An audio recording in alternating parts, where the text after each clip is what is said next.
Welcome back to this special edition of NCBA's Cattleman to Cattleman, as we hear from the animal nutrition experts with Purina and learn about how they research and develop feed and nutrition supplements to support the work of cattlemen and women in caring for their animals.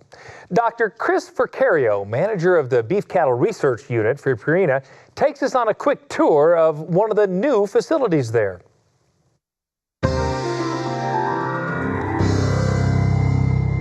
Welcome to the new Beef Innovation Center at the Purina Animal Nutrition Center. We designed this facility basically to serve two main purposes. Number one, on the beef research side, we wanted to increase our capabilities in the area of intake modifying technology. And number two, we wanted to have a conference center where we can actually come in and utilize the facility for training as well as educational events. The facility was designed basically to hold 9 pens of cattle with 6 head each. As you notice, look at the feed bunks as around me. Each individual animal is fitted with an electronic transponder that corresponds to one of those specific feed gates. Utilizing this equipment from Kalin Technologies allows us to measure individual intake within each one of these pens. But that's only part of the story.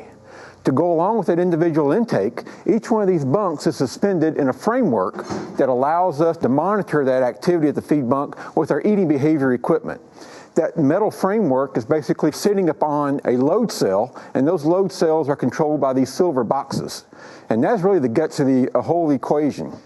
We're able to control intake, monitor that intake, and monitor the eating behavior by utilizing the Kalin gates as well as the equipment and tying all that information in to see and help us understand how we can utilize ingredients, new technologies, possibly new feed additives in the future to help us modify the eating patterns of cattle so we can improve their productivity not only on the performance side, but also on the forage intake and complete diet side.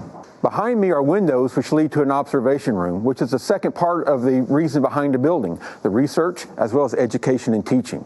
Within that conference room, we can comfortably seat about 80 people at tables so they can be in a good environment for learning as well as understanding the research capabilities that we have here at the facility. They're able to look through the windows and observe the research techniques that we utilize as we improve our techniques for intake modifying technology products and programs. But at the same time, they're not interrupting our daily activities or interrupting the research activities that occur with the cattle.